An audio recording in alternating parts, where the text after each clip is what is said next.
One of the things that helped some people get through lockdown was video games, and this was a sector that was remarkably resilient throughout COVID, even as restrictions lifted. But I want to start by busting some myths about who plays video games. More than 2/3 of Australians play video games, including 62% of all working-aged adults.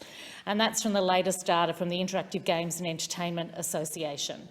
78% of players are 18 or older and 50% are women. Nearly 40% of people are over 65. So get rid of the idea that this is just kids in their rooms avoiding doing their homework. And one of the reasons people say they play games is because it contributes to their emotional well-being. 67% say it helps maintain social connections, and interestingly, around 42% of people who are playing say it keeps their minds active.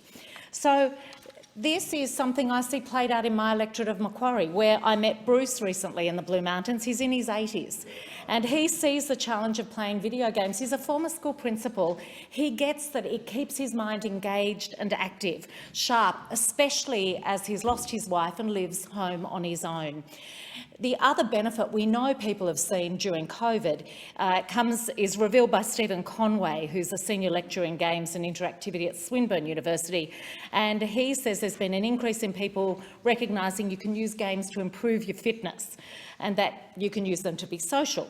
So let's be clear about the sector we're talking about. It appeals to a wide range of people. And as much as I'm interested in the individual benefits of video gaming, it's the economic benefits that I want to focus on. It has huge potential for growth in our market, not as players but as developers. The last 3 Liberal governments have missed a massive opportunity to support this industry, and it's left us with an extremely small share of the global market, which is worth around $250 billion. The IGEA say game developers in Australia are unnecessarily disadvantaged. Every other developed nation has a government incentive package for game developers, every developed country except Australia. And I saw this with my own eyes when I visited Estonia, Finland and England in 2019.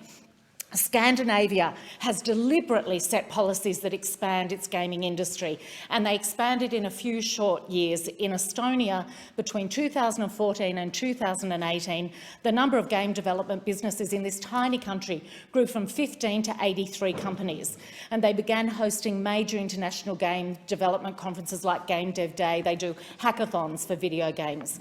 And they built a community that supports novice developers, something we haven't nailed in Australia. In Finland, I visited Angry Birds maker Rovio and talked about what had led their industry to really taking off.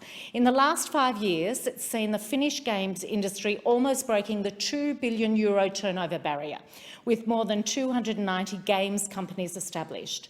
Companies that really help each other out, and there's a public funding base, and that allows risk sharing and private investment in the games business. And in the UK, they've used tax incentives to recharge the games sector. And what's important to note, especially for my electorate on the outskirts of Sydney, is that more than half the jobs in the UK sector are outside London and the South East. They're spread across the country. So New Zealand has a package, Canada has a world-leading package. There are models around the world of what we could be doing, but we're doing almost nothing. In 2013, Labor launched the $20 million Interactive Game Fund, but it was shut down by the Abbott government the following year. We took another policy to the last election with a similar commitment. 2 committees of this parliament have recommended support for the sector, and they've largely been ignored. There's some support at some state levels, South Australia, Victoria and a little bit in Queensland. But who would benefit from the growth in this sector? It's not just the games creators, but the software solutions people, the designers, the publishers, the advertising businesses. I had a local independent game developer in the Blue Mountains last year reach out to me looking for support to get the marketing in place for a game he'd spent 4 years developing. The support and ecosystem is lacking.